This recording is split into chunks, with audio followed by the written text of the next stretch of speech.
Thank you. I'll shift around a bit just to be able to have a bit more visual with the brave participants who have come today, so thank you very much. First of all, I would like to actually thank the organizers for this, what has been 3 phenomenal days in terms of diversity of topics, insightful speakers, and really honest debates. And I think this morning's session is just another fantastic illustration of it. So it's really an honor to be able to contribute to these 3 things that are the title of a panel, like migration, urbanization, and ethnic shifts, which are things that have always been happening in human history and have always shaped our societies.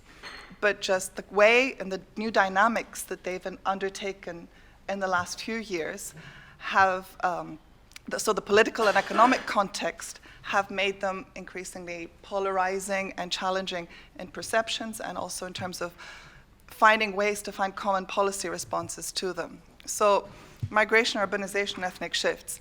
People have always moved for opportunities, and sorry for my back, but and they've always moved to flee violence, persecution, wars, and economic disasters and environmental catastrophes. So that's what's shaped human history.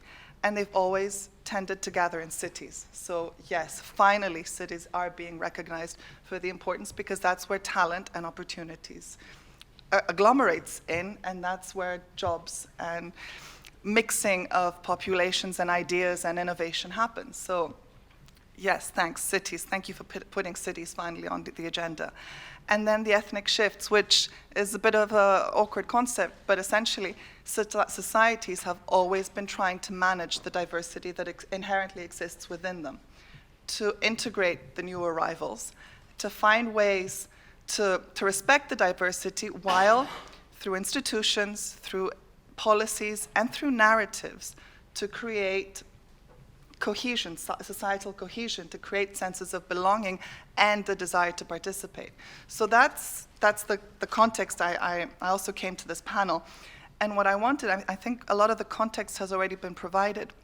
If I could just, in the few minutes that we have, bring a couple of more, let's say, data points to the context that I would like to add to, and then talk briefly about what we've been doing in Europe to move from a crisis management situation to really putting together the pieces very, very gradually and painstakingly so, and with a lot of divisiveness, but putting together the pieces of what is considered to be a more responsible, sustainable, fair migration policy, both within the Union and globally.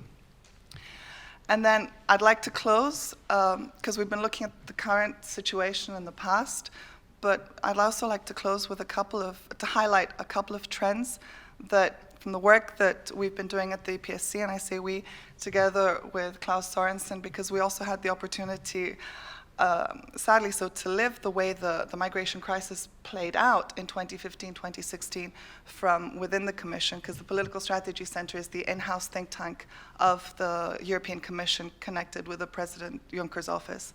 So we really had frontline participation in what was happening, and the way responses had to very quickly be drafted and put together by bringing ideas not just from the member states but also from civil society, because the EU-Turkey agreement had a significant input from civil society and from experts who really played a fundamental role in bridging things together. So just then to close with some of the trends that will definitely, or most likely, let's say, shape migration and mobility in the couple of decades ahead that we can have some foresight on. So just some context. Okay, now we're talking about border management and security. 10 years ago, we were talking about integration policies of the first and second generation, because in Europe we have at least 11% of the population that has been born in another country. In terms of numbers, it's around 37 to 40 million who have been born in another country outside the EU. And then a fundamental part of the EU project has been about freedom of movement, freedom to live, work, study, and reside and retire in another EU member state. And we have almost 17 million Europeans who have chosen to live in a country other than the one of birth. So the migration management and the mobility management and integration there has been a fundamental project of the EU process in the last few decades as well. Now, people have been coming to Europe since the latter half of the 20th century for work initially, but then for family reunification and study. And so work is no longer really the primary reason for which people come to Europe. And that's also changed the kind of migration, the population composition that we've had to integrate. Now, why does this matter? Is because what happened in 2015, 2016 has now completely shifted the political debate on what happened, the asylum and refugee and the mixed flows, because now we no longer really are able to clearly differentiate, as we could in the Cold War period, between a political refugee and an economic migrant. And there is difficulty in doing this and then responding to the sort of responsibilities that are associated with protecting and integrating either. So 2015, 2016 humanitarian migration crisis, we had from 200,000 applications of asylum in 2008, it went up to 1.3. So obviously a system that is really organized and fine-tuned in certain countries such as Sweden to meticulously and thoroughly assess the valid reasons and then provide the necessary support to asylum seekers and refugees in a really, really like highest levels of protection. The system just blocked with all of a sudden this unexpected. Of course, everyone says we're surprised. We were surprised. We should not have been surprised. It was a long time coming. I mean, the Syrian conflict, the protracted conflicts, we've had wars for the last 15 years that have constantly destabilized. So obviously people at some point, there's a tipping point that people move on. So, you know, in terms of foresight, academics have been saying about migration challenge, but policymakers had other issues on their agenda, so hard to actually deal with at the time. So what happened? It's not just about refugees. You mentioned the issue of smuggling network, and it has probably become one of the most lucrative businesses at the moment, which is at a shocking loss of human life. And just to give you the numbers of Europol and Interpol assessment, for 2015 alone, the profits that smuggling networks made out of this trafficking, out of this really miserable transition over the Mediterranean and across from Turkey to Greece and on, was 4 to 6 billion euros. And for every 50 people crossing the Mediterranean, one died. So every bus, one person is dead on that bus, in terms of like, just to make it kind of more tangible. So then, on top of that, the terrorism tragedies that really hit every European capital in the past few years completely securitized the discussion. So for the last 20 years, many academics have been criticizing Europe for being fortress, about concentrating on borders and ways to limit, or at least structure the flows that have been increasingly disorderly since 1990, to structure the flows in order to get the migrants we want, the ones for the labor shortages that we need, that are created then as the economy, as we move towards a more service-oriented economy, the high-tech, but also the low-skill that fill in the jobs that allow then women to go out and work and have someone take care of their house and their family needs. So it has been part of the way capitalism and European economy has restructured. And now we're not talking about that really anymore. We're talking about really how to use intelligence, technology, and cooperation of intelligence services to be able to weed out the radical elements, the dangerous within and without. So crisis management, a lot of maybe poor decisions, but a lot of quick decisions that had to be taken in a context of constant election cycles after the back of 10 years of crisis from the Constitutional Treaty, where the 10 new member states joined the prosperous, peaceful economic union in 2004, 2005, we start with the first institutional crisis, and really since then, it's been one after another. So the ability for even the 28 member states to bond and create a community through which to have like-minded approaches to how to address some of the bigger issues that are clearly not within the remit of the nation state anymore. So yes, we have the strong Orbáns and other political leaders that are in more also diplomatic or more blunt ways calling for a renationalization and control of borders, but that is clearly illusional in the present reality and will likely remain so. So what did we do? I mean, okay, in 2014 was the first time that the EU, a post commissioner for migration was set up.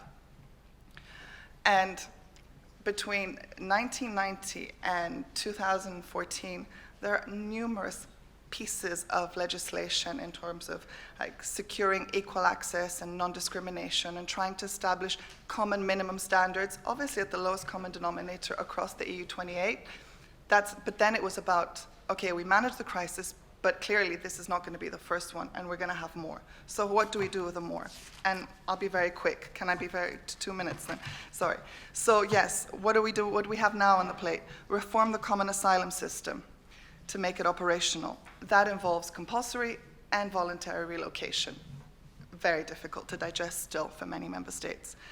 Now, everyone calls for better management of borders, but that essentially means putting money and resources and people at Europe's borders to make the European border and Coast Guard actually functional. Otherwise, we're going to be disappointing again, because the EU cannot deliver on this alone. Support cooperation and support to third countries that are in our wider neighborhood and that are either origin or transit countries. So yes, Turkey, but we have then, and Klaus, I'm sure, will discuss a lot more, all the work that is being done in North Africa and Sahel. And also we're being criticized for that, because for some it's not enough, for others it's way too much or too security focused or too hard. So I'll just say in terms of, the ball is really at the moment in the court of the member states, because the Commission has proposed the full range of instruments, and now we have the negotiations for the next budget ahead. And if member states actually do expect to deliver on what citizens need, because citizens expect, 8 in 10 citizens expect a common response at EU level, then they have to put the money there to fund cities, fund Frontex, fund the Africa External Fund to really, because it is about development cooperation. And then I finish with this, looking ahead, it's clear, forced displacement is going to continue. We already have, Dr. Kirshi already mentioned, the refugees have moved from 10.5 to 17.5 million. IDPs have almost doubled, and refugees are staying longer. Climate change. We haven't mentioned this yet, but it is clear that it will provoke more human mobility because it is already touching the more vulnerable countries. Cities, they are the new actors, and they are being called to be very responsive to high pressures at moments when their own resources are extremely tight and limited as well. So how to provide affordable housing, health, education, a lot of work needs to be done ahead. Finally, technology, and that is completely transforming the migration process in itself. Before people move now, because of technology, it shapes aspirations, it facilitates the preparation to actually make the journey. During migration, we saw it facilitates all the networks between informal, formal, legal, and illegal contexts. And then after, it enables staying in touch with your community of origin, but it then poses very different integration challenges because we're transnational more and more in our identity. Sorry, I've went way over my time, and there's a lot more, but I'll stop here. Thank you for your attention.